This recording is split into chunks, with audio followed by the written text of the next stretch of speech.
Alors pour rappel, pour ceux qui auraient un peu dormi dans une grotte, les backrooms c'est quoi? C'est une tendance qui a démarré sur Internet déjà je crois en 2019, qui exploite en fait toute la notion des images liminales.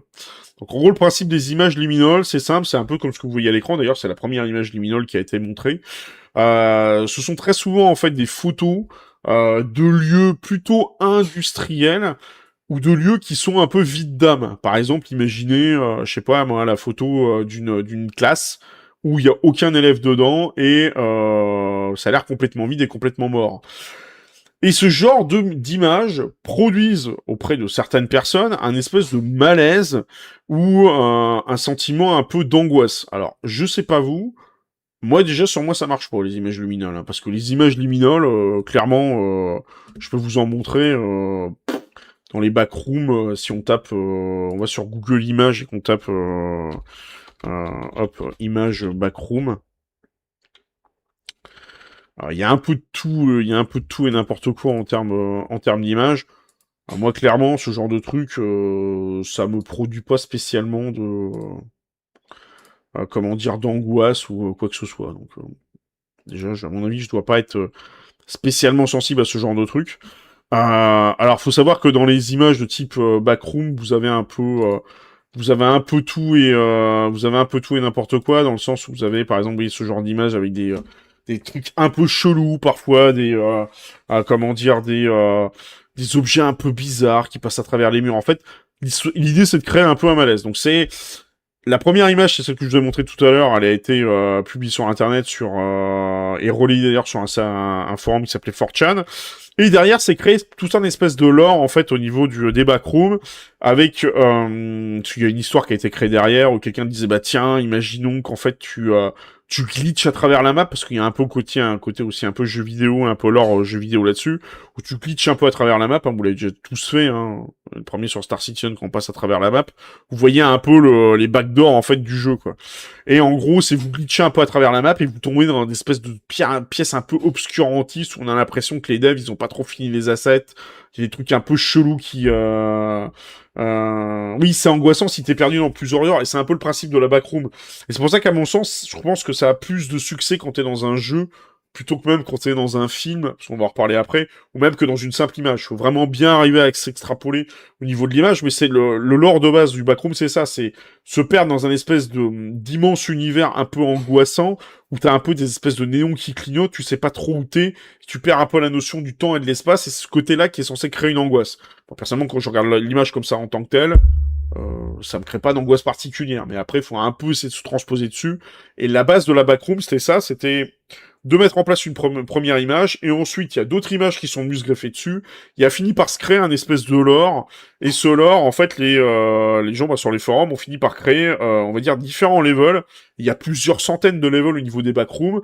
Et derrière, évidemment, forcément, comme les gens ont un peu inventé aussi des délires autour de ça, ils ont rajouté des monstres, un peu des entités que vous voyez un peu comme ce genre d'entité-là, en fait, dans les backrooms où tu croises des trucs un petit peu chelous. Vous voyez, par exemple, ce genre d'image un peu... comment dire, un peu, entre guillemets, un peu flippante, que vous avez, en fait, comment dire, dans les différents backrooms. Donc, c'est un peu ça, en fait, l'idée, en fait, principale des backrooms, de créer un peu cette espèce d'angoisse. Là-dessus est venu se greffer autre chose, c'est qu'il y a également aussi des jeux qui sont sortis, et là par exemple je vous montre un des jeux qui est le plus célèbre là-dessus, qui est Subliminal, qui est un jeu d'ailleurs que vous pouvez acheter, il est à peu près disponible pour moins d'une dizaine d'euros d'ailleurs sur Steam en ce moment, qui va un peu chercher ce côté un petit peu oppressant et un petit peu bizarroïde en fait des différents backrooms, jusqu'à aujourd'hui où littéralement les backrooms en fait ont un peu explosé avec un film. Donc vous voyez par exemple là ce genre d'image, vous voyez un peu dans les jeux avec les types de backrooms, avec le fameux film du même nom qui s'appelle Backrooms. Alors pour rappel aussi, il faut savoir que, alors j'ai plus le nom en tête du youtubeur qui était derrière ça.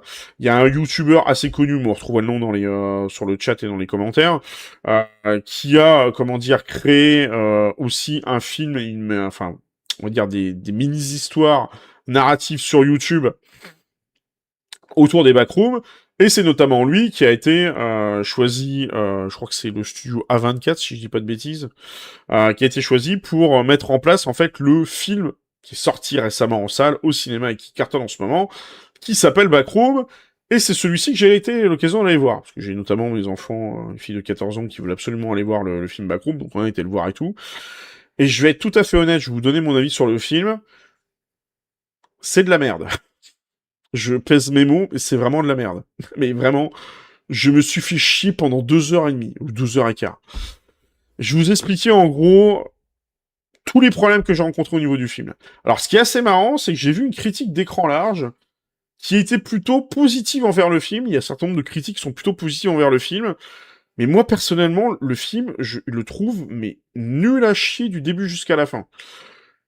Le film a plusieurs problèmes. C'est que déjà, la première problématique, c'est que à la base, vous avez un YouTuber qui est plutôt arrivé dans le milieu du cinéma, qui a essayé de transposer un peu l'univers des backrooms dans l'univers du cinéma. Et je pense qu'à mon sens, il n'a pas compris, en gros, que les codes de YouTube et les codes du cinéma sont pas du tout les mêmes. Alors, je suis désolé pour ceux qui... Oui, c'est Kane, voilà. Je suis désolé pour ceux qui voudraient voir le film. Alors, m'écoutez pas si vous voulez vous faire votre propre avis. Allez voir le film tout de suite et allez faire votre propre... Faites-vous votre propre avis après. Parce que je risque de vous pas mal de vous spoil là-dedans. Parce que clairement, sauf si vous êtes vraiment fan des backrooms et que vous êtes vraiment intrigué par le film, personne n'allait pas le voir. Hein, parce que vous allez vraiment, franchement, vraiment perdre votre temps. Alors, s'il y en a dans le chat qui sont pas d'accord avec moi, n'hésitez pas, on pourra argumenter là-dessus. Mais l'un des premiers problèmes en fait qu'il y a dans le film, c'est que dès le début, en gros, dans les principes des backrooms et la façon dont ça a été filmé dans les versions sur YouTube, c'est que c'est un peu, alors ça se passe un peu dans les années 90. Alors au niveau de l'histoire de base, ça se passe dans les années 90. Vous avez ce personnage principal, je sais plus comment il s'appelle, parce qu'il y a quand même quelques acteurs connus, qui est un personnage en gros qui est on va dire un architecte raté qui finit par vendre des meubles dans un magasin de meubles de merde où il y a personne et il n'arrive pas à vendre de meubles. Et donc du coup, il va voir une psy parce que de ce que j'ai cru comprendre, il a eu des problèmes avec sa femme, donc c'est pas trop, il s'est battu avec sa femme ou pas, je ne sais pas. En tout cas, il est plus avec sa femme. Il va voir une psy, et à un moment, ce qui lui arrive, c'est que de manière complètement fortuite, dans son hangar complètement désaffecté, alors il est tellement paumé que le mec il dort littéralement dans ses propres meubles dans le hangar, dans le magasin dans lequel qu'il administre. Et en gros, à un moment, il y a des lumières qui clignotent. Et il finit par descendre un peu au sous-sol et glitcher entre guillemets dans la map à travers un mur et passer dans les backrooms et explorer un peu les backrooms. Sauf qu'en fait, le premier problème qu'il y a au début du film, c'est que le début du film vous plonge directement dans les backrooms. Vous voyez le début du film, où c'est littéralement quelqu'un caméra au point. Alors là, le début est quand même assez oppressant, c'est quand même plutôt bien fait. C'est pour moi l'un des meilleurs aspects du film, par le reste qui est catastrophique. Où vous voyez carrément quelqu'un caméra au point, vous comprenez pas trop ce qui se passe, vous voyez qu'il est en train de faire quelque chose et tout. Il se balade, il vous monte après les backrooms, et à la fin, il essaye de s'échapper, il se fait attaquer par une entité. Le problème, c'est que les premières minutes du film vous spoil tout l'intérêt des backrooms. C'est-à-dire que vous regardez les premières minutes du film, bah vous avez déjà vu l'intérêt de l'angoisse des backrooms, et en fait, bah le reste du film va ne faire que vous faire un bis repetita de la même chose, mais ça n'a plus aucun intérêt, puisque vous avez déjà carrément vu l'intérieur complet de la map et des backrooms, qui va être reparcouru par exactement le même personnage à lui tout seul. Donc ça veut dire que déjà, vous êtes spoilé littéralement la map, et vous cassez complètement en fait le côté comment dire le côté horrifique dans le sens où vous êtes censé dans les backrooms découvrir un lieu qui est complètement barré. Par exemple, il rentre au début, il voit plein de meubles entassés. Un peu plus loin, il voit, alors je peux vous montrer les différentes images du film Backroom. J'essaie de vous en retrouver image Backroom film. Vous voyez par exemple, alors, regardez les différentes images. Vous avez par exemple, vous voyez des d'immenses pièces comme ça. Vous avez par exemple des immenses pièces qui sont. Alors c'est un peu le premier niveau des backrooms où il y a une espèce de tapisserie jaune un peu dégueulasse, et lumière qui clignote un peu au niveau néon et ainsi de suite. Il y a quelques screamers, mais qui vraiment font vraiment pas peur dans le sens où, enfin, je suis désolé, les screamers, c'est littéralement vous entendez la musique avant, il fait ah, il va y avoir un truc. Oh, là, il va se faire bouffer. Enfin, c'est tellement téléphoné que vous voulez venir à 4 km à la ronde. Donc déjà, le début du film vous spoil littéralement l'intérêt de la backroom. Ensuite, vous êtes transposé un peu dans l'histoire de ce personnage, et l'écriture des personnages mais est juste catastrophique, en fait. C'est-à-dire que vous comprenez même pas l'intérêt des personnages, c'est développé sans être développé. Vous avez une espèce de psy où à un moment, il vous explique son enfance, qui a sa mère qui s'est fait interner, mais ce truc-là est pas réutilisé dans l'histoire. Le personnage principal va voir la psy, discute avec elle pour lui dire qu'il a un problème avec sa femme, mais c'est pas réutilisé dans la suite de l'histoire. À un moment, moi, de ce que j'ai cru comprendre, notamment dans les backrooms, c'est que l'un des principes des backrooms, c'est qu'il faut aussi, il y a un espèce de côté escape game. Donc, faut essayer de déclencher un peu des astuces et des trucs pour pouvoir passer d'une pièce à l'autre et pouvoir un peu éviter les monstres. Ça fait un peu comme dans un Alien Isolation, où vous devez vous planquer, etc., et éviter un peu les différents monstres.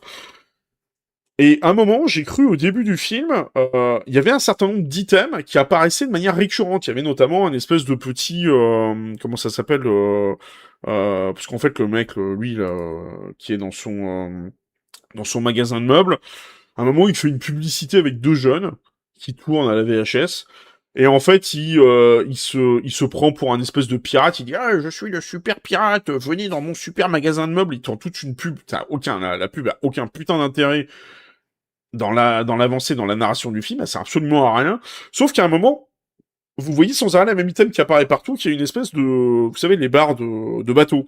Et j'ai cru en fait tout simplement que c'était un espèce de petit indicateur qu'on allait retrouver tout au long du film, et que cet indicateur, alors je sais plus comment ça s'appelle dans le domaine du cinéma, mais vous avez toujours cette espèce de petit objet qui permet à la fin un peu de débloquer la situation. Donc il y a peut-être que cet objet va servir à quelque chose, et qu'à un moment il va permettre de débloquer la situation, d'aller un peu plus loin. Rien, ça sert absolument à rien. L'objet ne sert à rien, il est juste là en termes décoratifs, ça sert à que dalle. Donc il y a au niveau de la narration, c'est complètement décousu, ça part dans tous les sens. La fin est complètement overfuck, vous comprenez rien du tout. Vous êtes là en train de vous dire, j'ai du mal à savoir si c'est une narration qui est ratée, ou si qu'il a voulu partir sur un truc qui est tellement what the fuck qu'il s'est perdu lui-même dans sa propre connerie en fait. Je pense qu'à mon sens, il s'est tellement perdu dans sa narration qu'il s'est dit je vais faire un truc what the fuck pour que ça soit what the fuck. Sauf que ça a aucun foutu intérêt, quoi. Et franchement, je pense qu'à mon sens, il a complètement raté son film. Alors, vous pourrez être d'accord ou pas d'accord avec moi. Mais à mon sens, je pense que, comment dire, le Backroom, le film Backroom est complètement foiré. Parce qu'il a aucune notion d'angoisse. Le film ne fait absolument pas peur. Il a interdit au moins de 12 ans, je suis désolé, mais à part un monstre qui arrive à un moment, d'ailleurs, qui a une gueule, mais dégueulasse, qui a une espèce d'immense pirate, qui bouffe le personnage principal, et puis ça s'arrête là, et puis la psy, elle s'enfuit. Enfin, c'est nul à chier, en fait. Tu comprends même pas l'intérêt du personnage. Tout ce que tu comprends à la fin, c'est que les backrooms seraient inventés par rapport à la folie des personnes en elles-mêmes, sauf que la psy, elle est pas folle, mais pourtant à la fin, elle finit comme un personnage des backrooms, donc tu te dis, mais what the fuck? Pourquoi? Y a pas d'explication. Enfin, c'est complètement incohérent. Et à mon sens, honnêtement, si vous voulez voir des films qui sont quand même mieux faits, qui sont quand même beaucoup plus intéressants et qui psychologiquement sont d'un autre niveau, regardez des films de David Lynch, regardez Shining de Stanley Kubrick, et là franchement vous allez vraiment avoir des films qui sont d'un autre niveau en termes de la folie et en termes aussi de notion de luminal, parce qu'il faut savoir que les films de David Lynch ou les films par exemple avec Shining de Stanley Kubrick, clairement si je vous montre en fait différentes hop, Shining. Hop, Shine. Putain, je ne sais plus écrire. Shining, qui est celui-ci. Vous avez par exemple les petites filles et tout. Vous voyez vraiment, en fait, c'était ça. Pour moi, clairement, vous regardez cette image-là. On est vraiment dans la typique image type subliminale où là, c'est vraiment ça dérange, quoi. Il y a vraiment des images qui sont extrêmement dérangeantes. Vous voyez, par exemple, avec une notion de perspective où, en gros, le gamin se perd littéralement dans un espèce de... Et ça, c'était des années avant les images lumineuses qu'on connaît aujourd'hui, hein.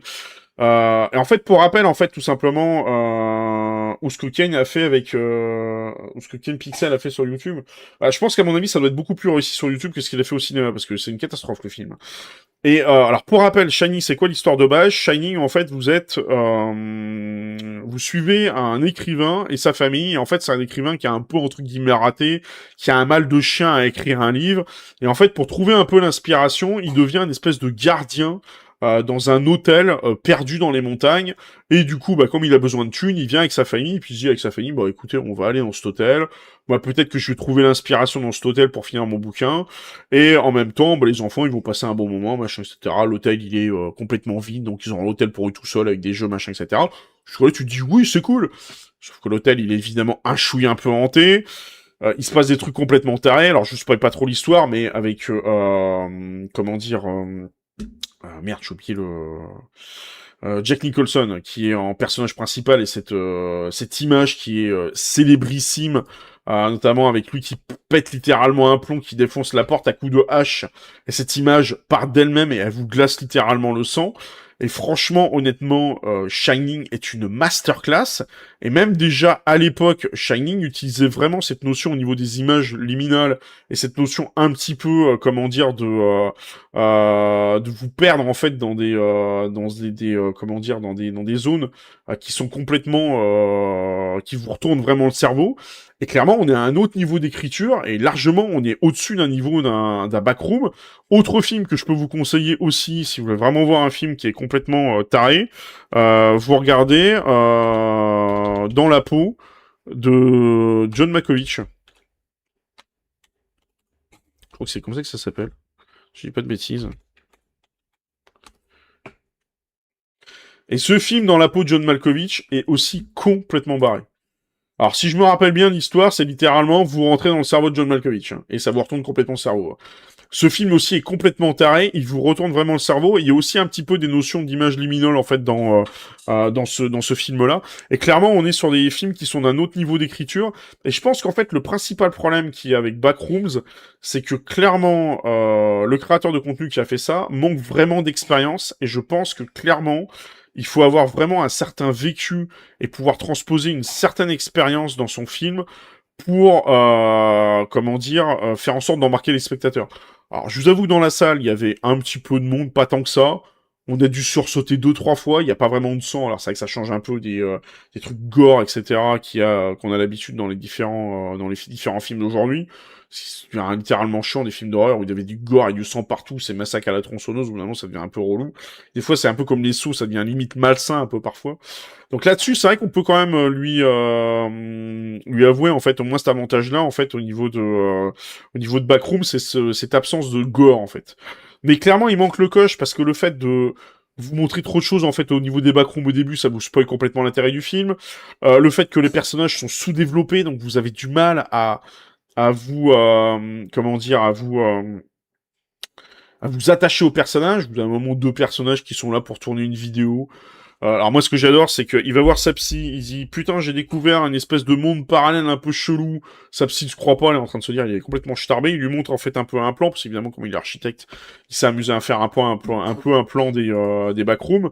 Et en gros, lui dit bah tiens, je vais te ramener des preuves. Donc du coup, pour ramener des preuves, bah qu'est-ce qu'il fait? Il se dit bah tiens, ce que je vais faire, c'est que je vais faire venir les deux caméramans et que j'avais embauché pour la pub. Et on va aller se promener dans les backrooms pour essayer de ramener des preuves.